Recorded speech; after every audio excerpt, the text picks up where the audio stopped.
Name is Zeeshan Hussain और ये आपका प्यारा सा चैनल है केमिस्ट्री टाइगर्स।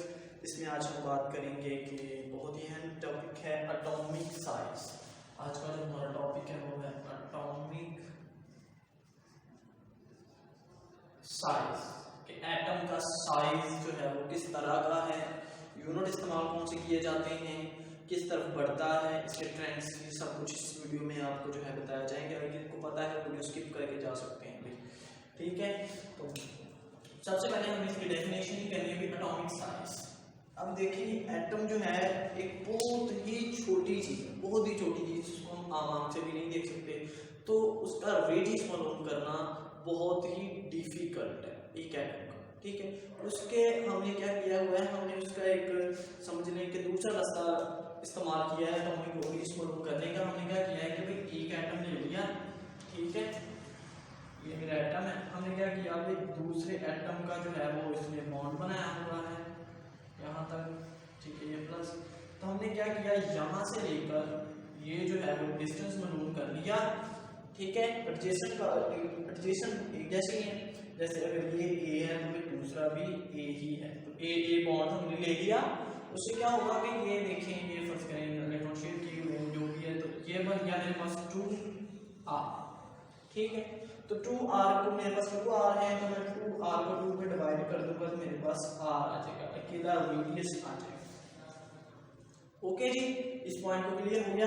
तो ये क्या होता है कि कहता है कि भाई एक एटम के न्यूक्लियस से दूसरे एटम के न्यूक्लियस के दरमियान जो डिस्टेंस है, ठीक है, उस डिस्टेंस को हम 2 पे डिवाइड कर दें तो मेरे पास एटॉमिक रेडियस आ जाता है। एटॉमिक रेडियस आ जाता है, बहुत ही अहम है, बहुत आसान सा है। अगर यहाँ तक कोई पॉइंट समझ नहीं आया तो आप मुझसे पूछ सकते हैं। Half of distance of a nucleus of the adjacent bonded atom, gases atom, gas state में आपने कोई भी जो है वो एटम गैस स्टेट में लेना है। सबसे पहले आपको मेरा ख्याल कि ये टॉपिक समझ आ गया होगा कि आपने क्या करना है कि दो एडजेसेंट लेने हैं, एक कैसे होने चाहिए, जैसे कि मेरे पास अगर ये Cl है तो ये भी Cl ही होना चाहिए।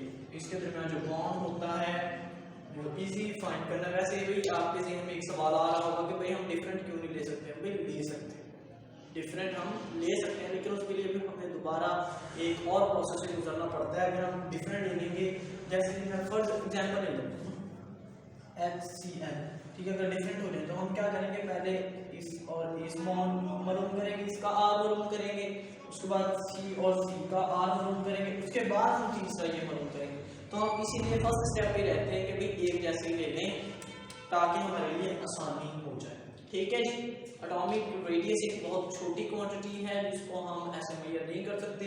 हमने दो एटम एडजेसेंट लेते हैं, गैसेस स्टेट होती है, आइसोलेटेड होते हैं, उससे क्या होता है कि भाई हमें ये उस पर 2 पे डिवाइड कर दें तो हमारे पास एटॉमिक रेडियस आ जाता है। अब हम करते हैं एटॉमिक रेडियस के यूनिट्स की बात, ठीक है।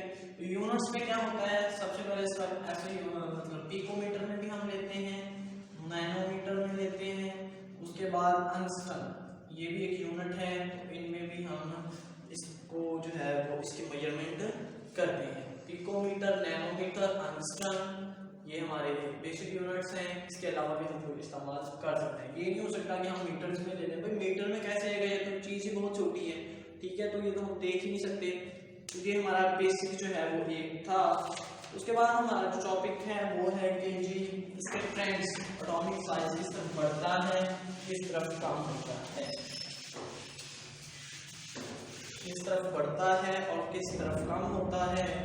जैसे कि atomic radius down the group, जैसे मैं आपको एक मिसाल देता हूँ,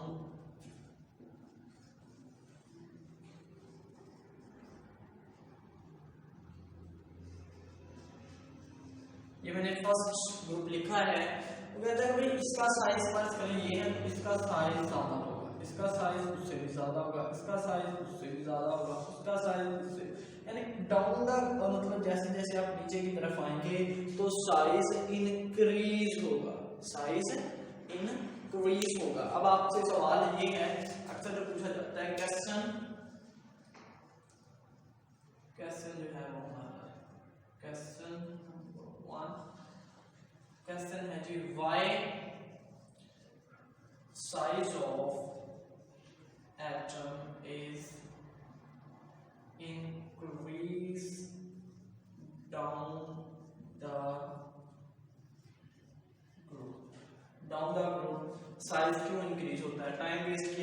डायरेक्ट आंसर लिखने लगा मुझे अब जो है आंसर हमारा ये होगा, क्योंकि भाई डाउन द ग्रुप बिकॉज देखिए ना साइज डाउन द ग्रुप जो है वो इंक्रीज हो रहा है। क्यों हो रहा है भाई? नंबर एक तो उसका एटॉमिक नंबर बढ़ रहा है, ठीक है, दूसरा नंबर उसके भी नंबर ऑफ शेल्स भी बढ़ रहे हैं। पहले ग्रुप में 1 शेल, सेकंड में ये एक नोट लिख लें, यहाँ पे नोट लिख लें भी, period number is equal to number of shell. एक नोट लिख लें कि जितना पीरियड नंबर होगा उसके शेल भी उतने ही होंगे। क्लियर है जी? Because down the group size down the group atomic number is increased and shell number also increased। shell number also increased के भाई उसका shell number भी increased हो जाता है। जैसे मैं इसकी बात करूँ इसमें एक shell है, इसमें बात करेंगे इसमें 2, इसमें बात करेंगे इसके 3 शेल हैं, इसके 4 शेल, इसके 5, 6, 7। इसी तरह जैसे जैसे आप नीचे पीरियड की तरफ आएंगे तो इसके शेल इंक्रीज हो जाएंगे। जब शेल इंक्रीज होती है तो भाई इसका साइज भी इंक्रीज होता है। अच्छा, ये ट्रेंड था हमारा इन ग्रुप में जो है वो साइज किस तरह इंक्रीज होता है। बहुत आसान था वैसे। अगला हमारा जो क्वेश्चन है, अगर हम ट्रेंड देखें तो ट्रेंड इन पीरियड। अब पीरियड की बात करें तो हमारा जो इस तरफ देखेंगे ना, जो हमारे डोंग है उसमें क्या होता है कि हमारा साइज डिक्रीज होता है। डिक्रीज क्यों होता है कि हमारा एटॉमिक नंबर तो बढ़ रहा है भाई, प्रोटॉन की ताकत बहुत ज्यादा होती जा रही है। ठीक है, एक कॉन्सेप्ट समझ लें, ये समझना बहुत देर मुझे लगेगा इस चीज को समझने में।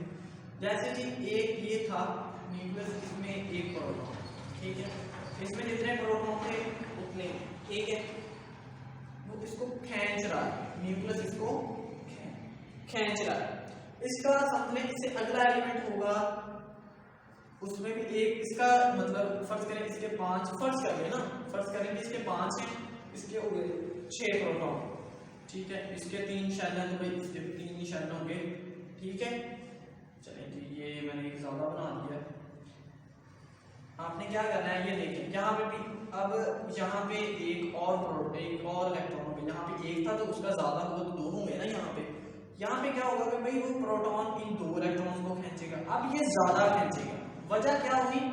शेल वही है, प्रोटॉन की जगह भी वही है, लेकिन प्रोटॉन ज्यादा हो गया, शेल की जगह चेंज नहीं हुई। ठीक है, जितनी उसकी पहुंच, उसका फासला, उसका डिस्टेंस जैसे ही रहा, लेकिन यहाँ पे प्रोटॉन इंक्रीज हो गए, जिसकी वजह से वो शेल जो है वो श्रिंक हो जाता है। ठीक है, शेल श्रिंक हो जाता है। ओके जी, मैं ख्याल है समझ आ गई होगी। तो यहाँ पे हमारा सवाल है why size of atom decreases along the period।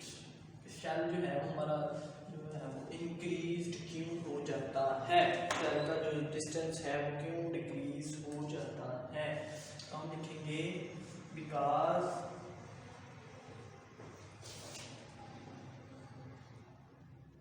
Atomic number, चलें इसको भी छोड़ दें और इजी करें, इसको और इजी कर दें। Because number of protons increased but shell number not changed,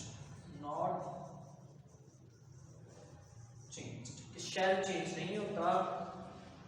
इसकी वजह से हम क्या कहते हैं कि उसका डिस्टेंस जो है वो एक जैसे ही रहता है, शेल हमारा इंक्रीज नहीं होता। जब शेल इंक्रीज नहीं होता तो उससे फिर क्या होता है कि वो ज़्यादा एक्सप्रेस करता है, ज़्यादा जो है वो अपने ऊपर फोर्स अपने ऊपर समझता है कि मुझ में ज़्यादा फोर्स, मतलब इलेक्ट्रॉन ज़्यादा एक्सप्रेस करता है, वो शेल श्रिंक हो जाता है, वो खींच सकते हैं। वो सारी बातें आपने यहाँ लिखनी है, मैंने थोड़ा सा हिंट लिख दिया है, बाकी जो है आपने खुद जो है वो लिख लेनी है। आई होप कि आपको इस चीज़ की समझ आ गई होगी। खुदा हाफिज़।